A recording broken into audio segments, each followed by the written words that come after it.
नमस्कार साथियों, मैं अपने यूट्यूब चैनल इंद्रिश कुमार साहू में आप सभी का हार्दिक स्वागत करता हूं। आज मैं आपको डीएलएड सेकेंड सेमेस्टर मैथ का अध्याय पहला पढ़ाने जा रहा हूं। मैं आशा करता हूं कि आप सभी को मेरी वीडियो पसंद आएगी। यदि हमारी वीडियो आपको पसंद आती है तो हमारी वीडियो को लाइक और चैनल को सब्सक्राइब ज़रूर करें। तो हम आज शुरू करते हैं अपना अध्याय पहला डीएलएड सेकेंड सेम का। तो हम शुरू करेंगे पहला अध्याय लघुत्तम समावर्त तथा महत्तम समावर्त। मैं इस अध्याय को दो पार्ट में पढ़ाऊंगा। तो ये हमारा पहला पार्ट है, पार्ट 1। ठीक है, तो इस पार्ट 1 में मैं आपको लासा पढ़ाऊंगा। तो लासा के बारे में, लघुत्तम समावर्त के बारे में मैं बताऊंगा और उसके सवाल भी। ठीक है, तो हम शुरू करते हैं अपना अध्याय। तो हमने सबसे पहले अभाज्य संख्या की परिभाषा डाली है। तो आपको लघुत्तम समावर्त में लासा में अभाज्य संख्याओं का पता होना चाहिए। ठीक है, क्योंकि जब हम गुणनखंड विधि से या भाग विधि से लासा निकालते हैं तो हमें अभाज्य संख्याओं की आवश्यकता पड़ती है। ठीक है, क्योंकि हमें अभाज्य संख्याओं के ही गुणनखंड करते हैं। तो हम पढ़ेंगे अभाज्य संख्या, ऐसी संख्या जो केवल एक और स्वयं से ही पूरी विभाजित हो। मतलब ऐसी अभाज्य संख्या होती है, ऐसी संख्या होती हैं जो एक से या स्वयं से भाग जाएं। ठीक है, तो हमारी अभाज्य संख्याएं कहलाती हैं। तो जैसे है कि 2, 3, 5, 7, 11 डॉट डॉट इनफाइनाइट, कहाँ तक? इनफाइनाइट तक हैं। ठीक है, तो हमारी अभाज्य संख्याएं 2 से शुरू होती हैं, ठीक है, और इनफाइनाइट तक जाती हैं। अब हम पढ़ेंगे भाज्य संख्याएं। जब हमने अभाज्य के बारे में पढ़ लिया है तो हमें भाज्य भी पता होनी चाहिए क्या होता है। तो भाज्य संख्या क्या है? ऐसी संख्याएं जो एक और स्वयं के अतिरिक्त अन्य संख्या से भी विभाजित होती हैं। जस्ट अभाज्य संख्या का उल्टा होता है। ठीक है, तो हमारी भाज्य संख्या कहलाती है। एग्जाम्पल है 4, 6, 8, 10 डॉट डॉट इनफाइनाइट। ठीक है, तो हमारी भाज्य संख्याएं 4 से शुरू होती हैं। ठीक है, तो ये हमारी भाज्य और अभाज्य संख्याओं के बारे में मैंने आपको बता दिया है। तो अब हम चलेंगे स्पेशल नोट की ओर, जो मैंने नोट डाले हैं, पहला नोट और दूसरा नोट। तो हमारा पहला नोट कहता है कि संख्या एक तो न भाज्य है और न ही अभाज्य। जो हमारी संख्या एक होती है, क्योंकि कुछ लोग इस एक संख्या एक में बहुत ही भ्रमित रहती हैं कि संख्या एक जो है अभाज्य में है या भाज्य में है। तो मैं उन लोगों को बता दूं, उन स्टूडेंटों को बता दूं जो हमेशा भ्रमित रहते हैं कि एक संख्या कैसी है। एक संख्या ना तो हम भाज्य में गिनते हैं ना ही अभाज्य में गिनते हैं। ठीक है, तो नंबर 2 पॉइंट है हमारा, सबसे छोटी अभाज्य संख्या हमारी 2 होती है। ठीक है, सबसे छोटी अभाज्य संख्या हमारी कितनी है? 2। और सबसे छोटी भाज्य संख्या क्या है? 4। तो हमने 4 से शुरुआत की थी भाज्य संख्या, तो सबसे छोटी भाज्य संख्या हमारी 4 मानी जाएगी और सबसे छोटी अभाज्य संख्या 2 मानी जाएगी। सबसे छोटी अभाज्य संख्या और सम संख्या 2 है, क्योंकि अभाज्य संख्याओं में ओनली एक ही सम संख्या होती है जो 2 है। ठीक है, तो ये तो थे अभी अभाज्य और भाज्य के बारे में। अब पढ़ेंगे हम लघुत्तम समावर्त, जो हमारा चैप्टर है। ठीक है, तो इस चैप्टर के बारे में पढ़ेंगे अब। तो लघुत्तम समावर्त क्या है? Least common multiple. ठीक है, वह छोटी से छोटी संख्या। हमें सबसे पहले इसी शब्द पर गौर करना है पूरे सवाल में। जब भी हमारे सवाल आएंगे तो यही कहेगा छोटी से छोटी, कम से कम। ठीक है, तो हमें इन शब्दों पर विशेष ध्यान देना है। तो वह छोटी से छोटी संख्या, कॉमा, बीजीय अक्षर व व्यंजक जो 2 या 2 से अधिक दी हुई संख्या दी होंगी या बीजीय अक्षर व व्यंजकों में से प्रत्येक के द्वारा पूर्णतः विभाजित हो जाए। जितने हमारे अक्षर दिए होंगे, जितने हमारे अंक दिए होंगे, तो जो हमारा लासा आएगा उसमें जब भाग देंगे तो हमारा क्या, प्रत्येक द्वारा पूर्णतः विभाजित हो जाए, तो लघुत्तम समावर्त कहलाता है, हमारा लासा कहलाता है। ठीक है, तो हम आपको इस सवाल के माध्यम से और अच्छे से समझ में आएगा कि लासा क्या है। ठीक है, एक मैंने नीचे सूत्र डाला है कि पहली संख्या गुणा दूसरी संख्या बराबर लासा गुणा मासा। अभी इस सूत्र का हमें अभी कोई भी मतलब नहीं है।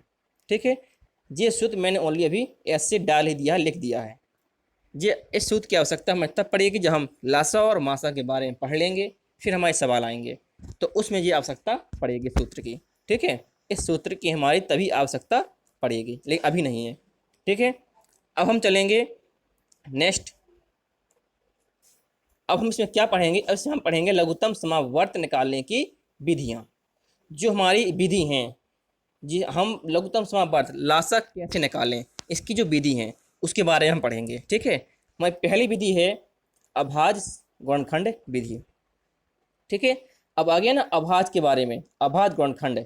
जब हम गुणनखंड करते हैं तो हमेशा अभाज्य संख्याओं के ही भाग देते हैं। ठीक है, तो हम सीधा विधि पढ़ेंगे एग्जाम्पल के माध्यम से। तो हमारा एग्जाम्पल हमने दिया गया है कि 12,9 तथा 25 का लासा ज्ञात कीजिए।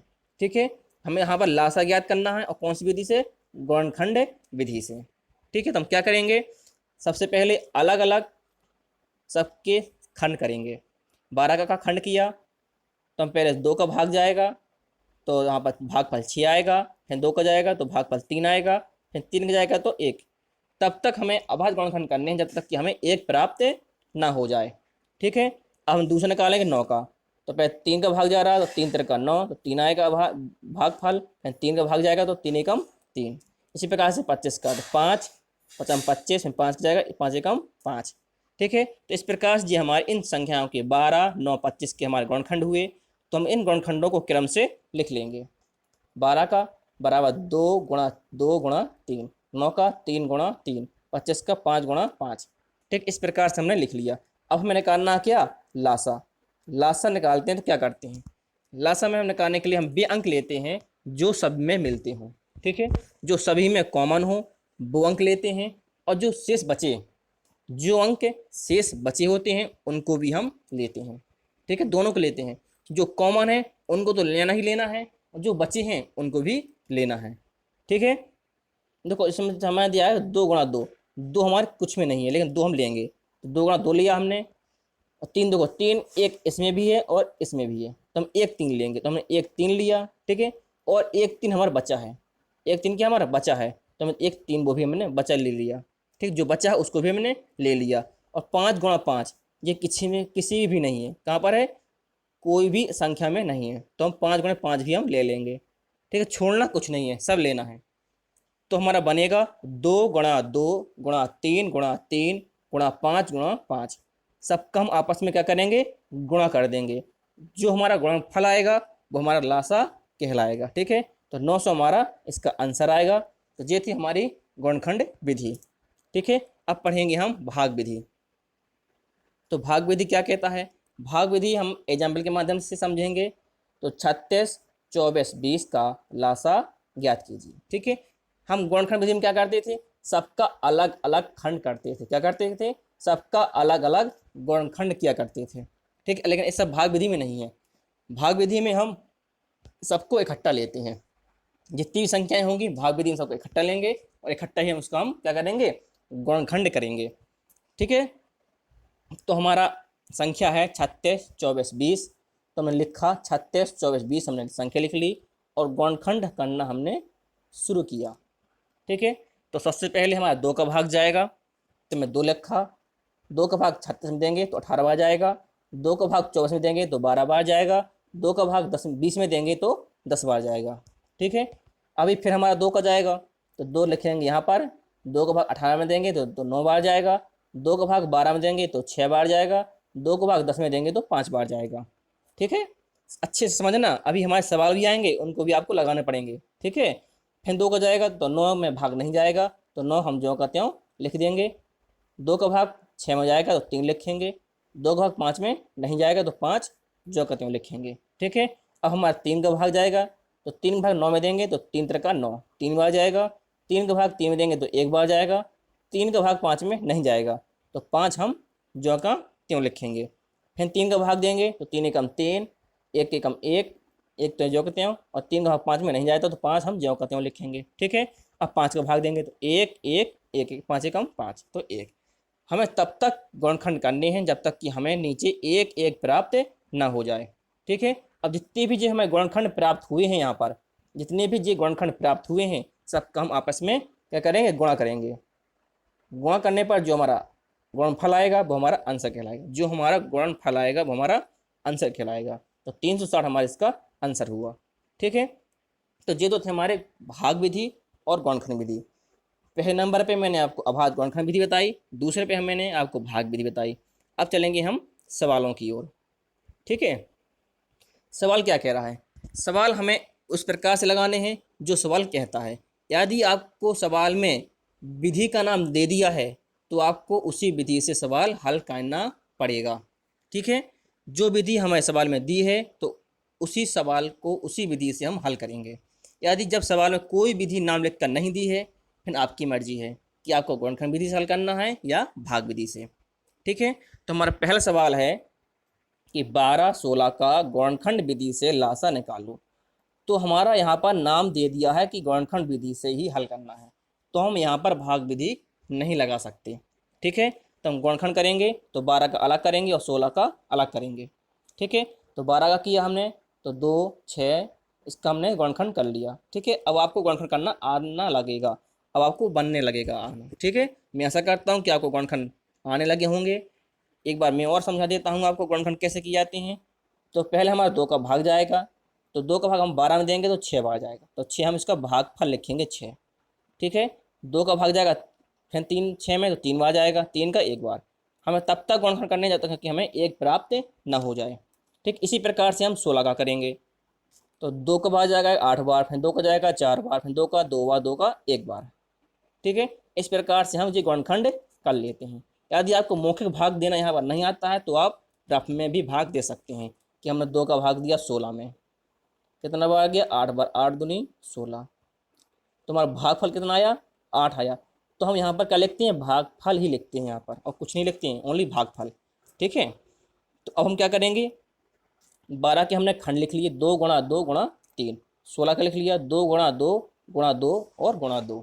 ठीक है, अब हमें क्या निकालना है, इसका लासा निकालना है। तो लासा निकालने के लिए क्या करते हैं, मैंने आपको बताया है कि जो कॉमन हो वो लिखते हैं और जो बाद में बचें उनको भी लिख देना है। ठीक है, जैसे यहाँ पर हमारा 2 2 है तो 2 2 हमारी क्या हो गया, कॉमन हो गया। तो हमने इस 2 2 को हमने लिख लिया, दोनों 2 को लिख लिया। ठीक है, अब क्या करना है, ये 2 हमारे बचे हुए हैं अभी, तो इन 2 को भी हमने उतार लिया। ठीक है, और एक 3 बचा तो हमने 3 को भी लिख लिया। ठीक है, लासा में हमें कुछ भी नहीं छोड़ना, सब लिखना है। लासा में हमें कोई भी अंक नहीं छोड़ना है। जो कॉमन है उनको भी लिख लेते हैं, जो बची हुई संख्या है उनको भी हम लिखते हैं। ठीक है, और जो हमारी संख्याएं बनी हैं उनको आपस में हम गुणा करेंगे।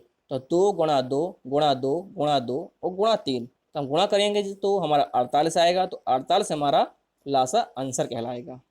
ठीक है, अब चलेंगे हम दूसरे सवाल की ओर। इसी प्रकार से हमारा दूसरा सवाल कह रहा है कि 20,8,16 का गुणनखंड विधि से लासा निकालो। ठीक है, कौन सी विधि से, गुणनखंड विधि से हमें लासा निकालना है। तो हम क्या करेंगे, सबका हम अलग अलग खंड करेंगे, 20 का, 8 का और 16 का। ठीक है, हमने अलग अलग खंड किए सबके, फिर हम इनके अभाज्य गुणनखंड इसके हम लिख लेंगे। 20 का लिखा 2 गुणा 2 गुणा 5, 8 का लिखा 2 गुणा 2 गुणा 2, 16 का लिखा 2 गुणा 2 गुणा 2 गुणा 2। ठीक है, अब हमें इसका क्या निकालना है, लासा निकालना है। तो लासा हम किस प्रकार से निकालते हैं, मैंने आपको बताया है कि जो संख्या हमारे जो अंक कॉमन होते हैं पहले हम उनको लिखते हैं। ठीक है, तो हमारे 2 यहाँ पर जो कॉमन है पूरे तीनों अंक में, तो हमें तीनों हमने 1 2 लिख लिया। हमने तीनों में 2 गुणा 2 2 गुणा 2 2 गुणा 2 है तीनों में, तो हमें एक बार लिख लिया 2 गुणा 2, जी कहलाता कॉमन। ठीक है, अब हमारे इन 2 में भी ये 2 कॉमन है तो हमने 1 2 लिख लिया। ठीक है, अब क्या बचा, 1 2 बचा और एक 5 भी बचा है एक्स्ट्रा में, तो हमने 2 गुणा 5 हमने भी लिख लिया। ठीक है, अब जितना बचा है, जितना हमारा मिल गया है, उनका आपस में हम गुणा करेंगे। गुणनफल जो हमारा आएगा वो हमारा आंसर कहलाएगा। तो हमारा 80 हमारा इसका गुणनफल आएगा, तो 80 हमारा इसका आंसर कहलाएगा। ठीक है, मैं आशा करता हूँ कि आप सभी को हमारी वीडियो बहुत ही पसंद आ रही होगी। यदि हमारी वीडियो को पसंद आती है तो हमारी वीडियो को लाइक, चैनल को सब्सक्राइब और अपने दोस्तों को शेयर ज़रूर करें। ठीक है, अब हम चलेंगे अगले नेक्स्ट सवाल की ओर। अब हमारा नेक्स्ट सवाल क्या कह रहा है कि हमारा क्वेश्चन नंबर है तीसरा, 12,15,18 का भाग विधि से लासा निकालो। ठीक है, करना हमें अब भाग विधि से लासा निकालना है। यहाँ पर हमें विधि का नाम दे दिया गया है कि भाग विधि, तो अब इसको हम भाग विधि से ही हल करेंगे। अब हम गुणनखंड विधि बिल्कुल नहीं लगाएंगे, क्यों? क्योंकि हमें यहाँ पर भाग विधि कह दिया है। ठीक है, अब हम क्या करेंगे, भाग विधि में हम तीनों संख्याओं को इकट्ठा लिखते हैं। हम गुणनखंड विधि में अलग अलग लिखते थे संख्याओं को, लेकिन भाग विधि में हम सबको इकट्ठा लिखते हैं। ठीक है, हमने इकट्ठा लिखा 12, 15, 18। अब इसमें हमारा पहला 2 का भाग जाएगा, तो हमने 2 का भाग दिया 12 में, तो 6 बार जाएगा, तो 6 लिख दिया। 2 का भाग 15 में नहीं जाएगा, तो 15 हमने जो का त्यों लिख दिया। 2 का भाग 18 में देंगे तो 9 बार जाएगा। ठीक है, और 2 का भाग देंगे 6 में तो 3 बार जाएगा। 2 का भाग 15 में नहीं जाएगा, तो 15 जो का त्यों लिखेंगे हम। अब 2 का भाग 9 में भी नहीं जाएगा, तो 9 भी जो का त्यों लिखेंगे। ठीक है, अब 3 का भाग देंगे, 3 में 1 बार जाएगा। 3 भाग देंगे 15 में तो 5 बार जाएगा। 3 का भाग 9 में देंगे तो 3 बार जाएगा।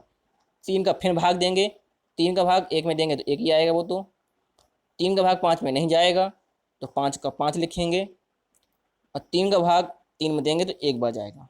ठीक है, अब देंगे 5 का भाग, तो 5 का भाग 1 में देंगे तो नहीं जाएगा, तो 1 एकम 1 जो का त्यों लिखेंगे। 5 का भाग 5 में देंगे तो 1 बार जाएगा, और 5 का भाग 1 में देंगे तो 1 में भाग नहीं जाता है, तो 1 का हम जो का त्यों लिखेंगे। ठीक है, हमें तब तक गुणनखंड करने हैं जब तक कि हमें नीचे 1 1 प्राप्त ना हो जाए। ठीक है, जो हमें अब गुणनखंड मिले हैं उनको हम आपस में गुणा कर देंगे।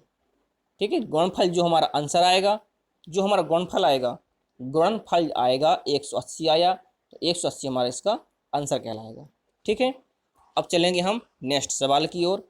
अब हमारा नेक्स्ट सवाल क्या कह रहा है, अब नेक्स्ट सवाल हमारा परिभाषा लैंग्वेज के रूप में है। किस किस रूप में है?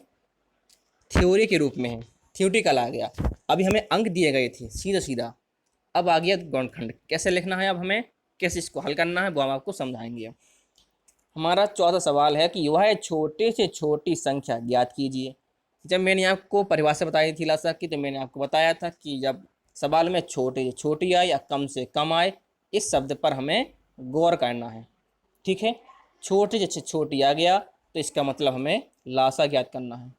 क्या क्या ज्ञात करना है? लासा। इसमें लासा ज्ञात करना है। ठीक है, अब क्या कह रहा है आगे वो पढ़ना है आपको। ज्ञात कीजिए जो 18, 21, 24, 27 से पूरी तरह विभाजित हो जाए। ठीक है, तो इसमें हमें कहीं भी लासा का नाम नहीं दिया गया, लेकिन एक शब्द दे दिया गया, क्या? छोटी से छोटी। तो हमें इसी से समझना पड़ेगा कि हमें क्या ज्ञात करना है। यदि छोटी से छोटी कहता है या कम से कम कहता है तो हमें लासा ज्ञात करना है। ठीक है, अब लासा निकालने की हमारी 2 विधियाँ मैंने आपको बताया था, एक गौणखंड विधि और एक भाग विधि। अब आपकी मर्जी है कि आपको किस विधि से हल करना है। मैंने यहाँ पर भाग विधि से आपको हल करके बताया है। ठीक है, अब हम भाग विधि से हल करेंगे। 18, 21, 24, 27 को हम इकट्ठा लिखेंगे। भाग विधि का यही मतलब होता है कि संख्याओं को इकट्ठा हल करना। ठीक है, अब हम 2 का भाग देंगे तो 9 बार जाएगा। 2 का भाग देंगे 21 में जो का त्यों लिखेंगे। 2 का भाग देंगे 24 में तो 12 बार। 2 का भाग 27 में देंगे तो 27 जो का त्यों। ठीक है, इस प्रकार से 2 का देंगे फिर, तो जब तक देंगे जब तक हमारा 2 का भाग जाता रहेगा। 9 में नहीं जाएगा तो 9 जो का त्यों। 21 में नहीं जाएगा तो 21 जो का त्यों। अब 2 का भाग जाएगा 12 में तो 6 बार आएगा। ठीक, 27 जो का त्यों। इस प्रकार फिर 2 का देंगे 9, 21, 3 दूनी 6, 27। फिर 3 का देंगे तो 3 3 का 9। 3 का देंगे 21 में तो 7 बार जाएगा, कॉमा 3 का भाग देंगे 3 में तो 1 बार जाएगा। 3 का भाग देंगे 27 में तो 9 बार जाएगा। फिर 3 का देंगे, फिर 3 का देंगे, फिर 7 का देंगे। क्यों? क्योंकि हमारा 7 भी इसमें था। ठीक है, तो 1 1 आ जाएगा हमारा पूरा। ठीक है, जो हमारे गुणनखंड हमें आपको मिले हैं तो इन गुणनखंडों को हम आपस में गुणा करेंगे। जो हमारा गुणनफल आएगा वो हमारा आंसर कहलाएगा। ठीक है, तो हमारा 15 12 हमारा इसका आंसर कहलाएगा, 1512। ठीक है, अब चलेंगे हम नेक्स्ट सवाल की ओर। अब नेक्स्ट सवाल क्या कह रहा है, 3 साइकिल सवारों की चाल। 3 साइकिल सवारों की चाल दी गई है, क्रमशः 10 किलोमीटर प्रति घंटा, 12 किलोमीटर प्रति घंटा, 15 किलोमीटर प्रति घंटा, तीनों द्वारा चली गई कम से कम वह दूरी ज्ञात कीजिए जिसमें वे पूर्ण घंटों में समय लें, जो पूर्ण घंटों का समय लें, मतलब पूरे पूरे घंटों का समय लें। तो हमें इसमें क्या कौन सा शब्द आ गया, अब आप शब्द पकड़िए। अब आपको क्या पकड़ना है, भाषा में हमेशा, भाषा वाले सवालों में हमेशा शब्द पकड़े जाते हैं। यहाँ पर ये तो दिया गया नहीं है कि लासा ज्ञात करना है कि मासा ज्ञात करना है, तो हमें शब्द पकड़ना है कि कम से कम, मैंने आपको बताया था जब छोटी से छोटी आए या कम से कम आए तो हमें लासा ज्ञात करना है। अब लासा ज्ञात करने की दो विधियां हैं, गौणखंड विधि और भाग विधि। अब आपकी मर्जी है कि आपको किस विधि से हल करना है। तो मैंने आपको यहाँ पर गौणखंड विधि से हल करना बताया है, मतलब भाग विधि से हल करना बताया है। ये कौन सी विधि है हमारी, जी है भाग विधि। ठीक है, 10, 12, 15। तो 10, 12, 15 को हमने इकट्ठा लिखा, फिर हमें 2 का भाग दिया 5 बार जाएगा, 2 का भाग दिया तो 12 में तो 6 बार जाएगा, 2 भाग देंगे 15 में तो जो का त्यों लिखेंगे, 2 का भाग देंगे 5 में तो जो का त्यों, 2 का भाग देंगे 3 में, 2 का भाग देंगे 6 में तो 3, तो हम कितने बार जाएगा, 3 बार जाएगा। ठीक है, 2 का भाग देंगे 15 में तो 15 जो का त्यों लिखेंगे। ठीक, अब फिर जाएगा 3 का, फिर जाएगा 5 का। तो इस प्रकार से जो हमारे गौणखंड प्राप्त हुए, गौणखंडों को हम लिखेंगे, फिर इनका हम आपस में क्या करेंगे, गुणा करेंगे। जो हमारा गुणनफल आएगा वो हमारा आंसर कहलाएगा, 60 हमारा इसका आंसर होगा। ठीक है, अब हम चलेंगे नेक्स्ट क्वेश्चन की ओर। अब क्या कह रहा है कि वह छोटी से छोटी संख्या ज्ञात कीजिए। मैं आपको एक बार और बता दूं कि इस प्रकार के सवाल हमारे बीटीसी लेवल में पूछे जाते हैं, एक खास तौर पर डीएलएड सेकेंड सेम के लिए मैथ हम इसको सॉल्व करा रहे हैं। ठीक है, वैसे तो आप यही सवाल आपको लासा उमासा में हाई स्कूल में मिलेगा, इंटर में भी, हर कहीं ये हमारा ये है, तो हर क्लास के लिए वैसे तो है। ठीक है, हम करेंगे हल। वह छोटी छोटी संख्या ज्ञात कीजिए जिसमें यदि 8, 9, 12 तथा 15 से भाग दिया जाए तो प्रत्येक, तो हम क्या सदैव एक शेष बचे। ठीक है, अब हमें वह छोटे छोटी संख्या ज्ञात करनी है जो 8, 9, 12, 15 से भाग दें तो प्रत्येक, तो सदैव क्या एक शेष बचे। जब हम 8 का भाग दें उस संख्या में, कौन सी संख्या में, जो हम संख्या ज्ञात करेंगे छोटी से छोटी संख्या, उस संख्या में हम 8 का भाग देंगे तो हमारा शेष 1 आना चाहिए, 9 का भाग दें तो भी शेष 1 आए, 12 का भाग दें तो भी शेष 1 आए। ठीक है, तो अब हम क्या करेंगे, अब यहाँ पर छोटे से छोटे कह दिए, अब आपको बात को पकड़ना है कि छोटे से छोटे जब कहाँ कह दिया है तो हमें लासा ज्ञात करना है। ठीक है, लासा ज्ञात करने की फिर दो विधियाँ हैं, गौणखंड विधि और भाग विधि। तो हम यहाँ पर भाग विधि से हल करेंगे।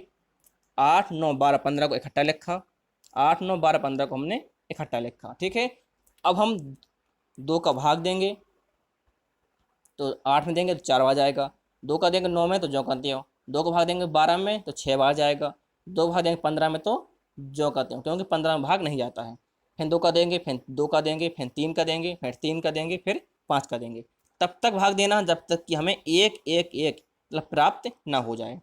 ठीक है, अब जो हमें संख्याएं मिली हैं उनका हम आपस में गुणा करेंगे।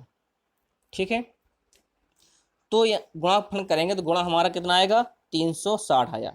अब जी हमारा आंसर नहीं होगा अभी, क्यों, क्योंकि हमें सवाल में एक कंडीशन दी गई है कि सदैव एक शेष बचे। यदि हम यही हम आंसर मानेंगे तो हम जब भाग देंगे तो हमारा ये भाग पूरा पूरा जाएगा, शेष नहीं बचेगा।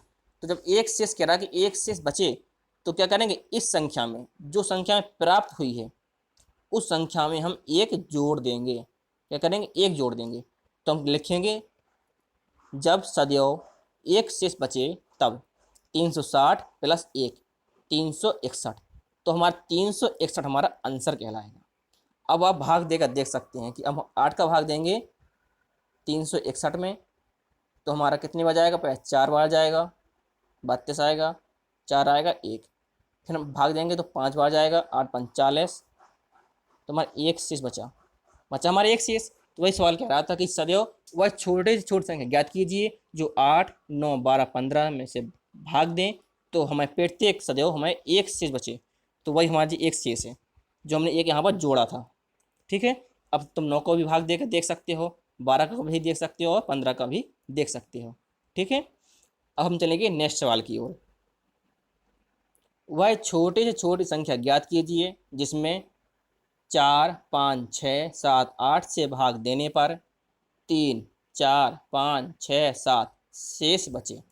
अब हमें वह छोटे से छोटी संख्या ज्ञात करनी है कि जब हम 4 का भाग दें तो शेष हमें 3 मिलना चाहिए, जब 5 का भाग दें तो शेष हमें 4 मिलना चाहिए, जब 6 का भाग दें तो शेष हमें 5 मिलना चाहिए, जब 7 का भाग दें तो शेष हमें 6 मिलना चाहिए, जब 8 का भाग दें तो शेष हमें 7 मिलना चाहिए।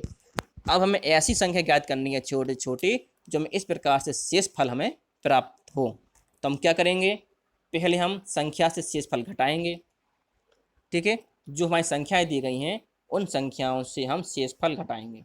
तो शेषफल हमें बराबर मिलना चाहिए, एक एक मिला एक एक तो बराबर है। ठीक है, अब हम क्या करेंगे, संख्याओं के हम पहले लासा ज्ञात करेंगे।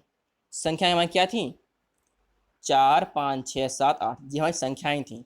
और जो हमारे शेष बच रहे थे वो 3 थे, 4 5 6 7 थे। शेषों का हमें जो शेष दिए थे उनका हमें लासा नहीं ज्ञात करना है, जो संख्या दी गई है उनका लासा ज्ञात करना है। संख्या हमारी दी गई है 4 5 6 7 8। ठीक है, इसका हम क्या करेंगे, भाग विधि से हमने लासा ज्ञात किया। ठीक है, जो हमारे गुणनखंड मिलेंगे उन गुणनखंडों को आपस में हम क्या करेंगे, गुणा करेंगे। जब हम आपस में गुणा कर देंगे तो हमारा गुणनफल आएगा 840। ठीक है, अब 840 आया। अब हमारा शेष कितना बच रहा था, जब हमने घटाए थे, जब हमने संख्याएं घटाई थी शेष फल से तो हमारा एक शेष बच रहा था। तो क्या करेंगे, इस एक को हम क्या करेंगे, घटाएंगे। अब एक शेष तो क्या करेंगे, अब घटाना पड़ेगा। तो हमारी अभी संख्या कितनी बनेगी, 840 माइनस 1 बराबर 839। एक हमने घटाया है। ठीक है, एक हमने क्यों घटाया है, क्योंकि जब हमने शेष फल निकाला था तो हमारा एक एक अंतर आ रहा था उसका। ठीक, इसलिए हम एक घटा दिया। अब हम आंसर की जांच कर सकते हैं इसमें। अब तुम आंसर की जांच करोगे तो हमारा, आप आंसर की जांच भी कर सकते हो कि 839 दिया है। अब 839 का यदि हम भाग देंगे किसमें, यदि हम 4 का भाग, यदि अब हम 4 का भाग दें किसमें, 839 में, तो हमें कितना, 3 शेष मिलना चाहिए। यदि हमें 3 शेष मिल रहा है तो हमारा सवाल बिल्कुल सही है। ठीक है, हमारा 2 का भाग जाएगा 8 बार। ठीक है, अब 3 द्वारा भाग ना जाएंगे 0, फिर 9। ठीक है, अब जाएगा 9 बार भाग, तो 9 चौके 36, तो शेष आया 3। जब शेष हमारा 3 आ गया तो हमारा 839 संख्या जो हमारी आंसर आया था वो द राइट आंसर था, वो सही आंसर है। ठीक है, अब चलेंगे हम नेक्स्ट सवाल की ओर। जिस सवाल हमारे हमारे डीएलएड में पूछी जाते हैं इसलिए हम आपको बता रहे हैं, आपको अच्छे से पढ़ना है। ठीक है, अब देखेंगे हम नेक्स्ट सवाल, और हमारा लास्ट सवाल भी है। 5 अंकों की वह छोटी से छोटी संख्या कौन सी है। हमें अब 5 अंकों की छोटी से छोटी संख्या ज्ञात करनी है, छोटी से छोटी संख्या जिसमें 20 25 30 से भाग देने पर, वही छोटे से छोटी संख्या ज्ञात करनी है जिसमें 20 25 30 से भाग देने पर जब हम 20 का 25 का 30 का भाग दें तो प्रत्येक दशा में 15 20 25 से बचता है। यदि हम संख्या में 20 का भाग दें तो हमें 15 शेष बचना चाहिए, 25 का भाग दें तो 20 शेष बचना चाहिए, 30 का भाग दें तो 25 शेष बचना चाहिए। तो हम क्या करेंगे, जिसे हमने पिछले सवाल में किया था कि हम संख्याओं से शेष फल क्या करते हैं, घटाते हैं। तो हमने संख्याओं से शेष फल हम घटाया तो हमारा डिफरेंस कितना मिला, 5 5 का। ठीक है, हमने पहले डिफरेंस निकाल लिया कि 5 5 का डिफरेंस है। अब हमको क्या करना है, जो संख्याएं दी गई उसका हमें लासा ज्ञात करना है। संख्याएं दी गई थी 20 25 30, इसका हमने लासा निकाला तो हमारा लासा आएगा 2 गुणा 2 गुणा 3 गुणा 5 गुणा 5, इस प्रकार से लासा आया। आपस में गुणा करेंगे तो 300 आएगा। ठीक है, अब ये 300 हमारा आंसर नहीं होगा अभी, क्यों, क्योंकि अभी ये 3 अंकों की संख्या है। कितने अंकों की संख्या, 3 अंकों की संख्या है। और हमें आंसर में क्या कह रहा है क्वेश्चन में कि 5 अंकों की वह छोटी से छोटी संख्या ज्ञात कीजिए। क्या कह रहा था, 5 अंकों की छोटी छोटी संख्या ज्ञात करना। तो अभी हमें 3 अंकों की मिली है, तो हम क्या करेंगे, अब 5 अंकों की सबसे छोटी संख्या क्या होगी, हमारी 10,000 होगी। ठीक है, अब हम क्या करेंगे, 300 का 10,000 में हम भाग देंगे। पहले भाग दिया तो 33 आया। ठीक है, और 100 से बचा। ठीक है, यदि हम 33 का गुणा 300 में करें, 33 गुणा 300 करते हैं यदि हम, तो 3 3 9 3 3 9 9,900, मतलब 4 अंकों की संख्या मिल रही है। ठीक है, हमें चाहिए 5 अंकों की संख्या, तो क्या लिखेंगे हम, लासा का 34वां गुणज। जो हमारा कौन सा गुणज था, 33 में था गुणज, अब लेकिन हम 34 में निकालेंगे हम। क्यों, क्योंकि हमें 5 अंकों की संख्या चाहिए। तो 300 गुणा 34, तो 10,200 संख्या बनी 10,200। ये हमारी क्या है, 5 अंकों की संख्या है, सबसे छोटी भी है। ठीक है, अब हमारा अंतर कितना आ रहा था जी, अंतर भी देखना है अभी। तो अंतर हमारा 5 का डिफरेंस आ रहा था। तो क्या करेंगे, 5 का हम उसमें संख्या में घटा देंगे। इस प्रकार से पिछले सवाल में हमने 1 घटाया था ना, जिसे हमने पिछले सवाल में 1 घटाया था, क्योंकि यहाँ पर 1 का अंतर दे रहा था। अब यहाँ का 5 का आ रहा है तो 5 घटाएंगे अब। ठीक है, तो हम करेंगे अभिष्ट संख्या 10,200 माइनस 5, तो 10,195। ये हमारा आंसर कहलाएगा, राइट आंसर। ठीक है, मैं आशा करता हूँ कि आपको ये वीडियो समझ में आ रही होगी। यदि हमारी वीडियो आपको समझ में आती है तो हमारी वीडियो को लाइक और चैनल को सब्सक्राइब जरूर करें और अपने दोस्तों को भी शेयर करें। हमारी मुलाकात अगली वीडियो में फिर होगी, तब तक के लिए नमस्कार।